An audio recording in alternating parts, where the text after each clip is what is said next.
ผู้สมัครเลือกตั้งเป็นสมาชิกสภาแห่งชาติสุดที่10ประจำเขตเลือกตั้งนครหลวงเวียงจันทน์มีทั้งหมด25ท่าน หญิง7ท่าน โอกาสนี้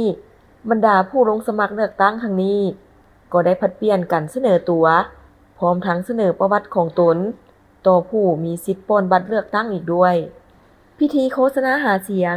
แก่ผู้สมัครเลือกตั้งให้ผู้สมัครเลือกตั้งเป็นสมาชิกสภาแห่งชาติสุดที่10ประจำเขตเลือกตั้งนครหลวงเวียงจันทน์จัดขึ้นวันที่6กุมภาพันธ์2026ที่หอประชุมแห่งชาติมีท่านปริญญาเอกไสสมพรพรหมวิหารกรรมการกรมการเมืองศูนย์กลางพรรคประธานสภาแห่งชาติ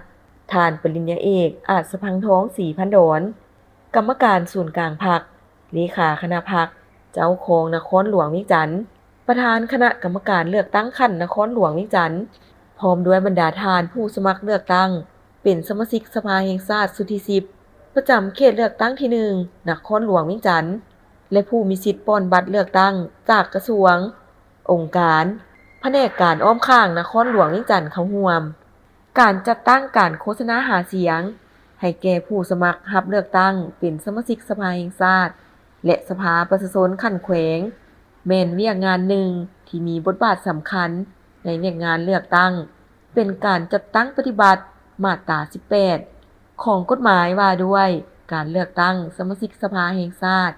และสมาชิกสภาประชาชนขั้นแขวงฉบับปรับปรุงปี2024แนใส่เฮ็ดให้การปล้นบัตรเลือกตั้งครั้งนี้มีประสิทธิภาพและเข้มงวดตามกฎหมายการจัดตั้งการลงโฆษณาหาเสียงให้แก่ผู้สมัครรับเลือกตั้งเป็นสมาชิกสภาแห่งชาติสุดที่10ประจำเขตเลือกตั้งที่1นครหลวงเวียงจันทน์